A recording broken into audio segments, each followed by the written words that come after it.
দুনিয়া চলবে, এই কোরআন দিয়ে রাষ্ট্র চলবে, এই কোরআন দিয়ে আদালত চলবে, এই কোরআন দিয়ে পার্লামেন্ট চলবে, এই কোরআন দিয়ে সেনাবাহিনী চলবে, এই কোরআন দিয়ে শিক্ষা প্রতিষ্ঠান চলবে।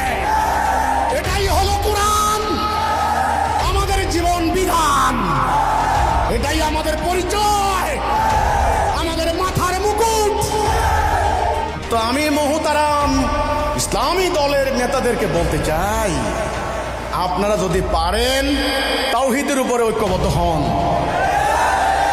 তাওহীদ তাওহীদ, অন্য কোন সরকারের অমুক তমুকের বিরুদ্ধে ঢিল মেরা লাভ হবে না। তাওহীদ, রাসূলুল্লাহ যে ঐক্য করেছেন তাওহীদের উপরে ঐক্যবদ্ধ করেন, আল্লাহর দেওয়া কর্মসূচি অনুসরণ করেন, তবে ইসলাম প্রতিষ্ঠার স্বপ্ন দেখেন, না হলে স্বপ্ন দুঃস্বপ্নই থেকে যাবে।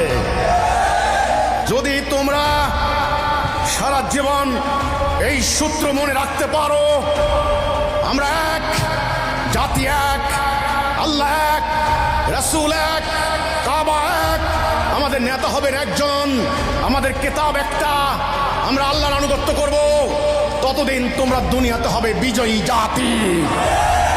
ইন্নাদ দীনা ইনদাল্লাহিল ইসলাম। দিন কিন্তু দুই প্রকার। কয় প্রকার? আল্লাহ দেওয়া, মানুষের তৈরি করা। আমরা কোনটা মানব? মানা উচিত কোনটা? বাস্তবে এখন কোনটা মানি?